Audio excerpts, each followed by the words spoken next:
E olha só, Mazzaropi, a gente tem aí, por exemplo, tem todos os nossos amigos aí, esses torcedores, você foi ídolo de vários times, de vários clubes aí do futebol brasileiro.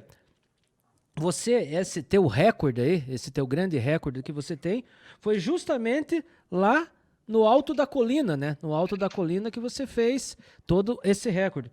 E agora vamos chamar um torcedor do Vasco da Gama que vai fazer uma pergunta. Tem torcedor do Coxa e torcedor do Vasco. Eu sinto que os dois torcedores eles estão um pouco assim, meio tristes, meio com uma animosidade. Então eu vou trazer agora o nosso vascaíno Marcelo Argolo, que mora em Volta Redonda, que viu você muitas vezes jogar, tanto esqueci o nome do estádio lá do Voltaço, São como Januário? também...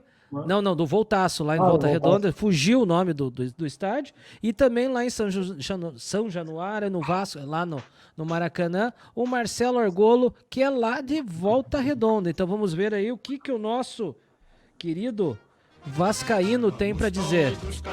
Coração, a cruz de Malta é o meu pendão. Vamos lá, torcedor do Vasco da Gama. Beleza? Grande Álvaro, meu irmão, grande Mazzaropi. Então, aqui Marcelo Argolo, vascaíno de coração. Eu tenho duas perguntinhas pro Mazzaropi. A primeira é um cara que é testemunha ocular, né, da grande história vitoriosa do Vasco da Gama. Como ele se sente vendo o Vasco nessa situação hoje em dia, né? O que ele sente ver o Vasco, um clube com tanta história, a história mais bonita do futebol, passando pelo que está passando nesses últimos anos. E a segunda é em que ponto que ele acha que o Vasco começou a desandar, aonde que começou a tomar esse caminho ruim que a gente tem visto aí. E no mais, grande abraço, fãzão, tá bom? Um abraço, Álvaro, obrigado pelo convite aí. Viu só, né, Mazzaropi?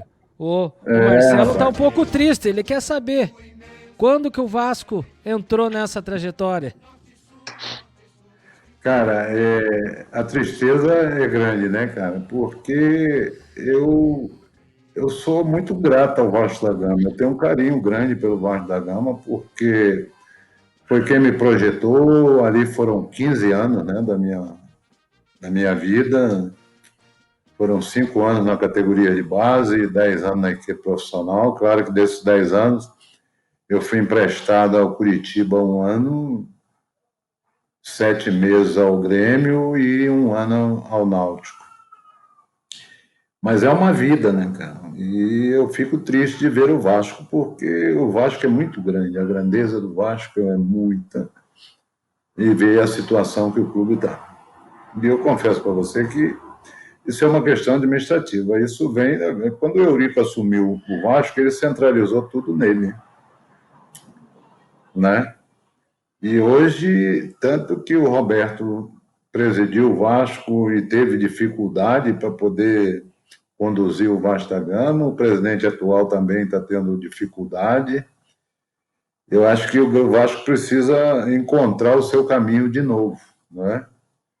Porque para nós é triste ver o Vasco da Gama, o futebol brasileiro, ver um clube com a tradição, com a história do Clube de Regata Vasco da Gama na situação que ele se encontra.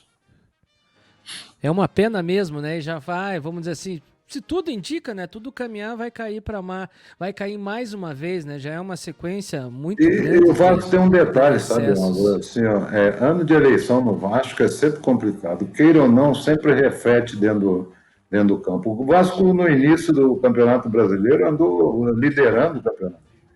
E daí a pouco a coisa desandou. E é um momento... A política no Vasco ela é muito prejudicial ao Vasco, e isso reflete dentro do campo. É uma pena mesmo, uma pena mesmo. Olha só, o seu Zanata aqui nos ajudou aqui dizendo que o estádio do Volta Redonda é o Raulino de Oliveira. E quem também ajudou a gente aqui também... Também conhecido como Estádio da Cidadania, viu, Álvaro? Isso, é verdade, Estádio da Cidadania. E quem mandou... Cidadania, né? Isso. Quem mandou também aqui dizendo que é a Raulino de Oliveira, olha só, é a Elisângela. Luciano, que no caso aí, ela é a filha do Aladim, é filho do Aladim, mas quem tá dizendo é o próprio Aladim, ó. Quem fala é o Aladim. Aladim aqui, presença marcante. Craque, jogou Maravilhoso muito. bola aí.